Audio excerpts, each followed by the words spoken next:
بسم اللہ الرحمن الرحیم۔ امام ابو حنیفہ رحمۃ اللہ علیہ کی ذہانت کا عجیب قصہ۔ امام ابو حنیفہ رحمۃ اللہ علیہ کو اللہ تعالیٰ نے عجیب ذہانت سے نوازا تھا۔ آپ بڑی بڑی مشکلات کو چٹکیوں میں حل کر دیتے تھے۔ ایک مرتبہ کا واقعہ ہے کہ آپ کے کچھ حاسدین نے آپ کو رسوا کرنے کے لیے ایک تدبیر کی۔ ایک عورت کو کچھ دے کر کہا کہ رات کو کسی بہانے سے ابو حنیفہ کو اپنے گھر بلانا، پھر جب وہ گھر میں داخل ہو جائے تو چلانا اور یہ ظاہر کرنا کہ اس آدمی نے میرے ساتھ بدکاری کا ارادہ کیا تھا۔ وہ عورت تیار ہو گئی۔ جب امام صاحب رحمۃ اللہ علیہ رات کے وقت نماز کے لیے مسجد جانے لگے تو عورت نے ان کو راستے میں روک دیا اور کہا کہ میرا شوہر مرنے کے قریب ہے اور کچھ وصیت کرنا چاہتا ہے۔ اگر تاخیر ہو گئی تو ڈر ہے کہ کہیں بغیر وصیت کے نہ مر جائے۔ امام صاحب اس عورت کے ساتھ اس کے گھر گئے۔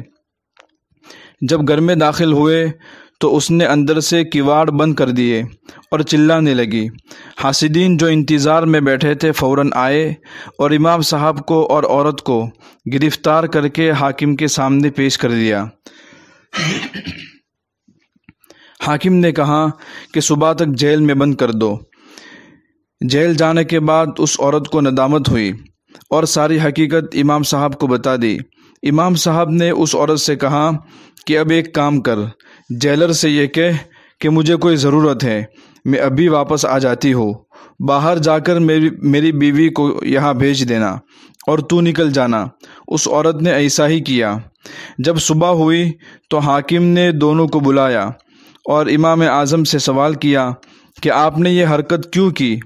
تو آپ نے اپنے سسر کو بلوایا اور ان کے سامنے عورت کا چہرہ کھول کر یہ کہا کہ بتاؤ یہ کون ہے؟ امام صاحب کے سسر نے کہا یہ تو میری بیٹی ہے اور میں نے اس کا نکاح ابو حنیفہ سے کر دیا ہے۔ یہ سن کر حاکم نے امام صاحب کو چھوڑ دیا۔ امام صاحب کی ذہانت نے خود کو اور عورت کو دونوں کو رسوائی سے اور سزا سے بچا دیا۔